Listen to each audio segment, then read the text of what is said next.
La presse et médias au futur, édition 2025 depuis le New Cap Event Center à Paris dans le 15e arrondissement. Fabrice Audouard, bonjour. Bonjour. Fabrice, vous représentez la société FA Presse et Conseil. FA Presse et Conseil, c'est un cabinet qui accompagne, comme son nom l'indique, les éditeurs de presse dans leur développement et leur stratégie. Moi, je suis un ancien éditeur moi-même pendant 25 ans. J'ai dirigé des hebdos dans la Loire, le Rhône et l'Isère. Et depuis 4 ans maintenant, déjà, le temps passe, j'accompagne les éditeurs dans leur développement, dans l'accompagnement des équipes, dans le choix des outils qu'ils doivent acquérir pour être le plus performant possible. Alors, on a déjà eu l'occasion d'échanger ensemble. On a eu l'occasion déjà de se retrouver sur ce plateau.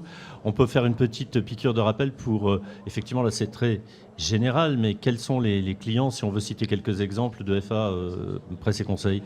Alors, il y en a plein. Moi, je suis une petite structure agile qui m'adapte aux besoins des uns et des autres. Mais quelques exemples, il y a un accompagnement stratégique que j'aime beaucoup faire. C'est le dirigeant qui est souvent esseulé, d'une part, et qui travaille comme un fou, d'autre part, et qui n'a pas le temps de réfléchir à l'avenir de son média, ou tout du moins qu'il le fait entre la poire et le fromage, comme on dit. Donc moi, l'image que j'aime donner, c'est le dirigeant qui est la tête dans le guidon, qui pédale. Moi, je l'aide à lever la tête et à se regarder pédaler. Alors ça se traduit comment au quotidien? C'est du conseil, c'est de l'accompagnement, Ouais. Ça démarre le plus souvent par un audit de son organisation. Alors, c'est être lanceur d'alerte aussi, parfois? Souvent, quand l'éditeur vient me voir ou quand on a premier contact, l'éditeur a conscience qu'il faut qu'il fasse quelque chose. C'est qu'il a une problématique. Il a une problématique. Alors les problématiques, on les connaît. C'est la diffusion qui baisse, c'est la pubco qui baisse. Il y a une problématique aussi pour certains éditeurs sur le volume des annonces légales qui diminue. Et puis la digitalisation où il faut être hyper performant, y compris dans les petits médias.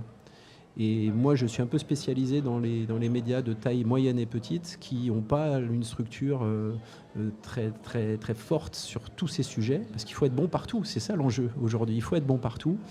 Moi, je les aide avec un audit au départ de leur organisation. Je rencontre les équipes. Je m'immisce au cœur du réacteur. On se comprend vite, parce que comme j'ai été moi-même éditeur, on parle le même langage. On parle le même langage, les gens me font confiance assez rapidement. Et puis après, on établit des préconisations. Alors là, effectivement, aujourd'hui, quel conseil on peut donner d'une manière générale à un éditeur quand il se retrouve face à des problèmes de monétisation, d'abonnement, de baisse de distribution, de volume de distribution? On fait quoi? Alors, je ne vous répondrai pas aussi clairement et en aussi peu de temps. Vous comprenez bien que c'est complexe. Je dirais que si le dirigeant a déjà compris qu'il y a une difficulté et a envie de la résoudre... C'est qu'il a déjà fait le premier pas? Il a fait le premier pas. Après, faut être accompagné, c'est là où j'interviens. Puis après, il faut choisir les bons outils techniques. Il y a tout un tas d'exposants sur ce salon qui répondent à un certain nombre de problématiques. Et puis, il faut entraîner, mais ça c'est le propre d'un dirigeant, son équipe dans une dynamique positive. Voilà.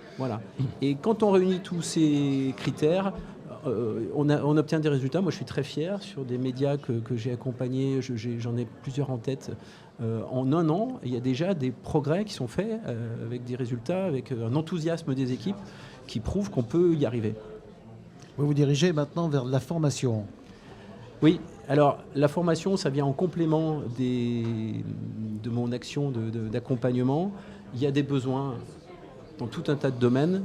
Je dirais que les deux principaux, alors je ne veux pas être original, pardon, c'est l'intelligence artificielle. Il faut que les équipes soient formées à l'utilisation de l'IA, mais pas l'IA dans tous les sens, l'IA très précise. Alors laquelle l'IA? L'IA générative, l'IA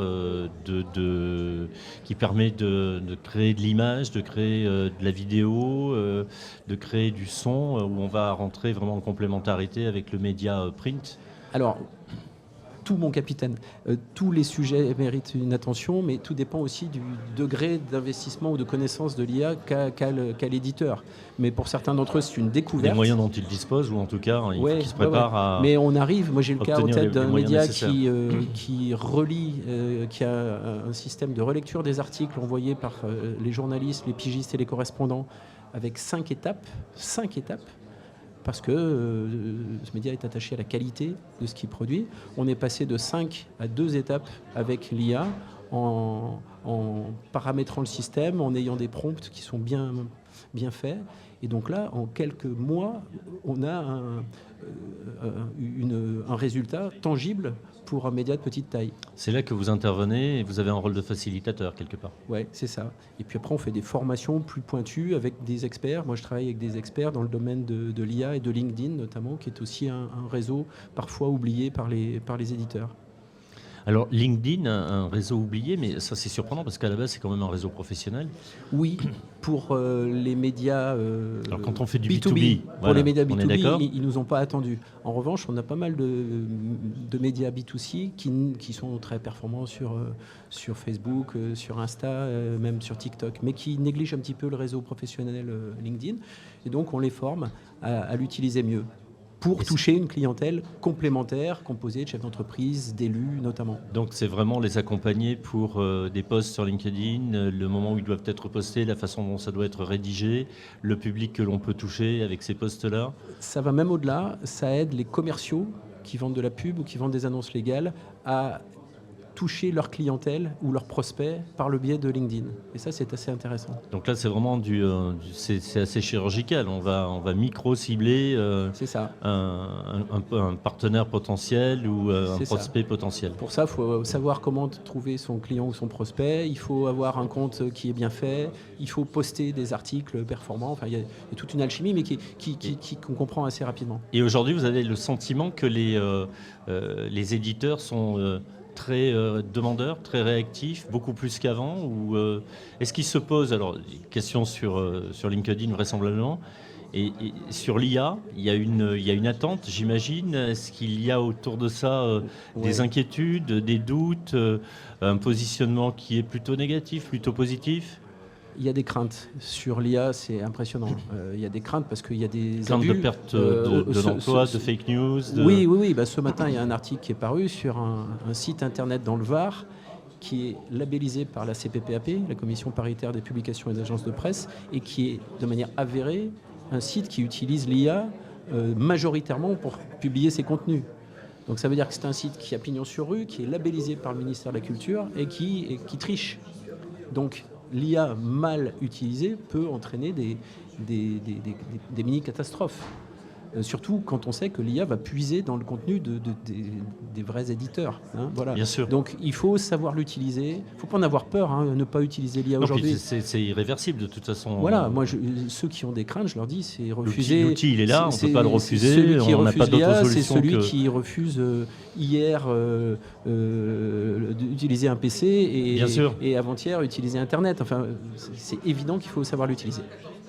Alors, chez FA Presse et Conseil, est-ce que cette année, vous avez une spécificité, une innovation à présenter sur ce salon, sur cette édition de Presse et Médias au futur? Oui, c'est à la fois un mix entre l'IA, les sites internet et les réseaux sociaux. J'ai noué un partenariat avec la société Nonly qui propose l'automatisation de posts sur les réseaux sociaux. Donc l'outil va chercher les articles que vous postez sur votre site internet et génère des posts en quasi-automatisation. Les posts, ils sont bien faits parce qu'ils sont faits pour les algorithmes des réseaux sociaux, de manière à ce que vos posts ils soient vus le plus possible. Ils sont bien faits aussi esthétiquement, ils intègrent votre logo, le titre de manière optimale et ça fait gagner du temps. Ils agissent à la place de l'éditeur en fait. Ils agissent à la place de l'éditeur, pas vraiment, parce que l'éditeur va paramétrer tout un tas de critères en amont pour que le post soit fait à l'image de la ligne éditoriale de l'éditeur. Ça va très loin, on peut même choisir la police de caractère de l'éditeur. Donc c'est un outil qui va faire gagner du temps. C'est un peu l'idée. D'ailleurs, l'intelligence artificielle permet aussi de gagner du temps. Effectivement, il faut s'en servir comme un outil qui va gérer les tâches un peu fastidieuses, un peu compliquées, un peu ennuyeuses. Et à l'inverse, ça permet aussi de libérer du temps pour faire autre chose. Il faut savoir se servir de ça. Et vous, c'est votre rôle aussi d'accompagner les éditeurs dans ce sens. Ce que je leur dis, c'est que l'IA ne remplacera jamais le travail du journaliste, le travail d'enquête, le travail d'investigation. Alors ça, c'est un discours que l'on tient aujourd'hui. Est-ce qu'on est en mesure de l'affirmer? Eh bien oui. je vais me mouiller. Je pense que, et je l'espère en tout cas, l'humain primera toujours sur la machine. Alors effectivement, l'humain, il va aller au contact de la population, il va faire du journalisme d'investigation, il va aller chercher des témoignages que l'IA ne pourra pas faire à sa place. Mais quelque part, derrière, on peut aussi imaginer qu'il y ait des fake news qui soient générées par l'IA sur les mêmes sujets, avec des plateformes diverses et variées qui prennent un semblant de crédibilité, de sérieux. Et comme souvent, on ne va pas forcément lire quelle est la source, s'assurer que ce qui est écrit a été vérifié, que l'info est sérieuse.